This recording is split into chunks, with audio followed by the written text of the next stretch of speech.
Welcome to రాజనీతి. అక్కడ locals కి నో ఛాన్స్. క్షేత్రస్థాయి కార్యకర్తకు ఎదుగుదల ఉండదు. కింది స్థాయి నుంచి కష్టపడి పైకొచ్చిన నేతను పార్టీలు గుర్తించవు. కేవలం ప్రత్యర్థి వేసే ఎత్తుకు పై ఎత్తు వేయడమే లాజిక్. అందులో భాగంగా ఎవరికైనా సీటిస్తారు, ఎవరినైనా గెలిపిస్తారు. ఇక్కడ ఫిరాయింపు రాజకీయాలకు పెద్దపీట. అరువు నేతలే అక్కడ హైలైట్ అవుతారు. అదే నంద్యాల నియోజకవర్గ స్పెషాలిటీ. రాజకీయాలంటేనే అంతా, అందులోనూ నంద్యాల రాజకీయాలు మరీను. ఇక్కడ సొంతంగా ఒక అభ్యర్థి అంటూ ఉండరు. క్షేత్రస్థాయి నుంచి ఎదిగిన వారికి గుర్తింపు ఉండదు. పార్టీలు ఎవరిని నిలబెడితే వారే హీరో. లోకల్ లీడర్లంటూ ఎవ్వరూ ఉండరు. గతంలో ప్రధానిని, రాష్ట్రపతిని అందించిన ఈ నియోజకవర్గం తీరు ఆది నుంచి అంతే. కష్టపడి కింది స్థాయి నుంచి పనిచేసి పైకొచ్చిన నేతకు అక్కడ టికెట్ రాదు. పైరవీలు, పలుకుబడి కలిగిన వారిదే పైచేయి. పార్టీ ఏదైనా అక్కడ రాజకీయం మాత్రం అంతే.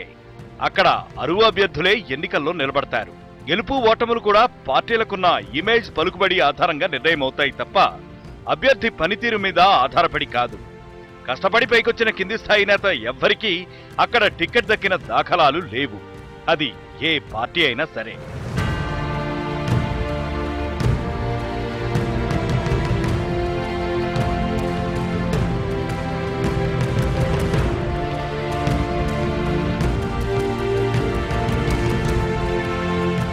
నంద్యాల ఉప ఎన్నికలో వైసీపీ తరఫున శిల్పామోహన్ రెడ్డిని అభ్యర్థిగా ఖరారు చేశారు. శిల్పామోహన్ రెడ్డి మొన్నటి వరకు టీడీపీ టికెట్ ఆశించారు. టికెట్ కోసం జిల్లా టీడీపీ ఇన్ఛార్జ్ హోదాను వదులుకున్నారు. వాస్తవానికి వైసీపీలో సీటు గ్యారంటీ అని తేలాకే శిల్ప పార్టీ మారినట్లు సమాచారం.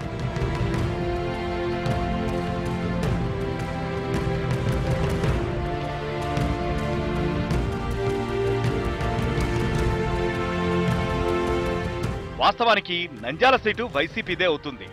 గత ఎన్నికల్లో వైసీపీ అభ్యర్థిగా భూమా నాగిరెడ్డి పోటీ చేసి గెలిచారు.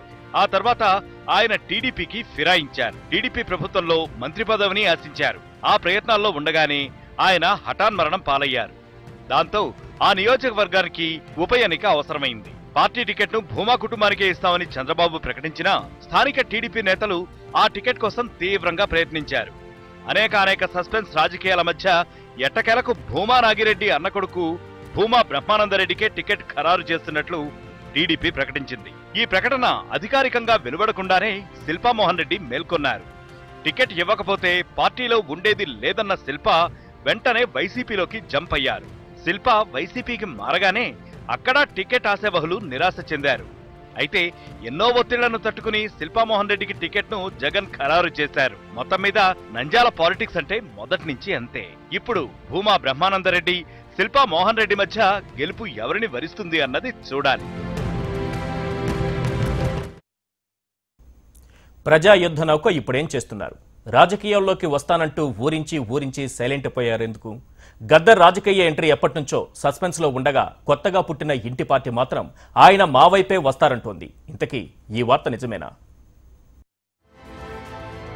బడుగులు, బలహీన వర్గాల గళంగా పనిచేసేందుకు మరో కొత్త పార్టీ తెలంగాణ రాజకీయాల్లో సంచలనం రేపుతోంది. అదే ఇటీవల పురుడు పోసుకున్న తెలంగాణ ఇంటి పార్టీ. సామాజిక న్యాయం సాధనే లక్ష్యంగా ఆవిర్భవించిన ఈ పార్టీ గత వారం రాష్ట్ర కమిటీని ఏర్పాటు చేసుకుంది. పార్టీ అధ్యక్షుడు చెరుకు సుధాకర్, పార్టీ ఉపాధ్యక్షుడిగా ఎన్నం శ్రీనివాసరెడ్డి విధులు నిర్వహిస్తున్నారు. పార్టీ వ్యూహాలను మాజీ ఎమ్మెల్యే ఎన్నం రచిస్తున్నారు. రాష్ట్రంలో అత్యధిక ఓట్ల శాతం ఉన్న బడుగు బలహీన వర్గాల పార్టీగా తెలంగాణ ఇంటి పార్టీని చెప్పుకుంటున్నారు. ప్రభుత్వం చేస్తున్న తప్పిదాలను నిర్మోహమాటంగా ఎత్తి చూపుతున్నారు. భవిష్యత్తులో తమ పార్టీ అధికార పార్టీకి ప్రత్యామ్నాయం అవుతుందని ధీమాగా ఉన్నారు.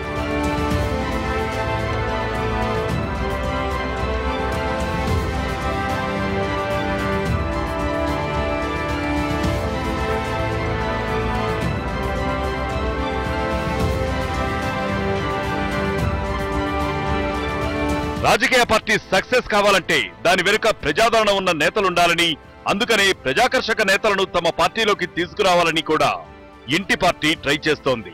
ప్రజాదరణ కలిగిన గాయకుడు గద్దర్ తమ వైపు వస్తాడని పార్టీ ఆశగా ఎదురు చూస్తోంది. ఆయన తమ పార్టీలో చేరేలా పార్టీ ముఖ్య నేతలే వ్యూహాత్మకంగా ప్రయత్నం చేస్తున్నట్లు తెలుస్తోంది. జేఏసీ చైర్మన్ కోదండరాంకు గద్దర్ మద్దతిస్తారని ప్రచారం జరుగుతున్నా ఇప్పుడున్న పరిస్థితుల్లో గద్దర్ తమ వైపే మొగ్గు చూపుతారని ఇంటి పార్టీ ధీమాగా ఉంది. బస్సు యాత్రకు ముందే గద్దర్ తమ పార్టీలో చేరే అవకాశముందని కూడా ప్రచారం వినిపిస్తోంది. గద్దర్ తమ వైపు ఉంటే ఆయనను చూపిస్తూ పార్టీని విస్తరించడం సులభమవుతుందని ఇంటి పార్టీ ఆలోచిస్తోంది.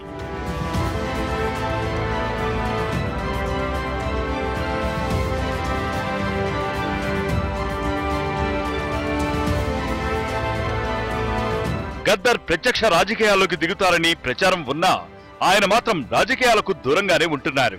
గద్దర్ తమ పార్టీలో చేరకపోయినా కనీసం ఎన్నికల ముందు తమకు బయట నుంచి మద్దతు ఇచ్చినా చాలనుకుంటోంది ఇంటి పార్టీ. సీఎం కేసీఆర్ ఇలాకాలో ఇద్దరు సిట్టింగ్లు తగువులాడుకుంటున్నారు. సీటు తనదంటే తనదని ప్రచారం చేసుకుంటున్నారు. తనకి సీటు పక్కా అని ఎమ్మెల్యే అంటుంటే గత ఎన్నికల్లో జరిగిన ఒప్పందంలో భాగంగా తనకు టికెట్ ఖాయమంటున్నారు ఎంపీ. దీంతో సీట్ ఎవరికి దక్కుతుందనే ఆసక్తి అంతటా నెలకొంది.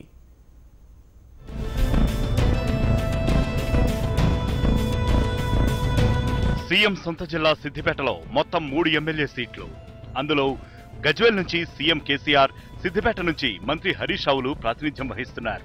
మిగిలిన దుబ్బాక నుంచి సోలిపేట రామలింగారెడ్డి ప్రాతినిధ్యం వహిస్తున్నారు. గత ఎన్నికల్లో సీఎం కేసీఆర్ గజ్వేల్ ఎమ్మెల్యేగా, మెదక్ ఎంపీగా గెలిచారు. ఎంపీగా కేసీఆర్ రాజీనామా చేయడంతో జరిగిన ఉప ఎన్నికల్లో కొత్త ప్రభాకర్ రెడ్డి ఎంపీగా గెలిచారు. ఆ సీటుకు ఎంతో మంది పోటీ పడినప్పటికీ కేసీఆర్ మాత్రం కొత్త ప్రభాకర్కే అవకాశం కల్పించారు.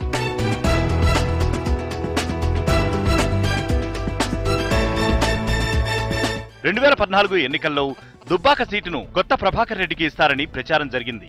కానీ చివరి నిమిషంలో సీటు సోలిపేట రామలింగారెడ్డికే దక్కింది. 2004లో దొమ్మాట నియోజకవర్గం నుంచి ఎమ్మెల్యేగా గెలిచిన సోలిపేట పార్టీలో మంచి గుర్తింపు పొందారు.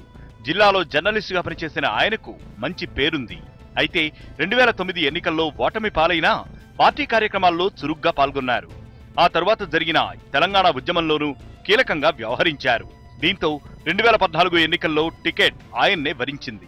అదే సమయంలో ఆ టికెట్ ఆశించిన కొత్త ప్రభాకర్ రెడ్డికి వచ్చే ఎన్నికల్లో అవకాశం కల్పిస్తామని సీఎం కేసీఆర్ హామీ ఇచ్చారు. వచ్చే ఎన్నికల్లో మెదక్ ఎంపీగా కేసీఆర్ సన్నిహితుడు రమణాచారి లేదా ఉద్యోగ సంఘం నేత దేవీప్రసాద్లకు అవకాశం కల్పించే భావనలో కేసీఆర్ ఉన్నారు.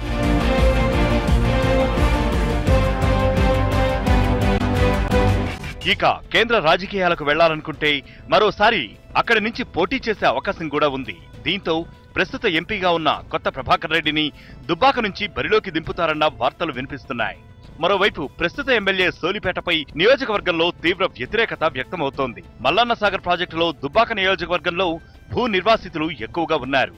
ప్రాజెక్టుకు వ్యతిరేకంగా వీరు దీక్షలు చేస్తున్నా నిర్వాసితులను ఒప్పించడంలో సోలిపేట చొరవ చూపలేదన్న విమర్శలున్నాయి.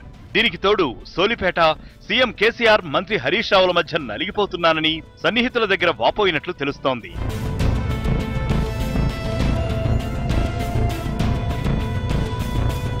నియోజకవర్గ అభివృద్ధి విషయంలో తన మాటలు పట్టించుకోవడం లేదనే భావనలో సోలిపేట ఉన్నారు. దీనికి తోడు అనారోగ్యం కూడా ఆయన్ను వెనక్కు లాగుతోంది. అందుకే పార్టీలో ఈ మధ్య అంత క్రియాశీలకంగా ఉండలేకపోతున్నారు.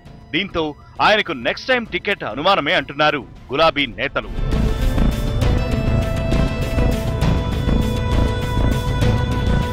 దీంతో దుబ్బాక సీటుపై ప్రభాకర్ రెడ్డి దృష్టి సారించారు. ఎంపీ అభివృద్ధి నిధుల్లో ఎక్కువ మొత్తం దుబ్బాకకే కేటాయిస్తున్నారు.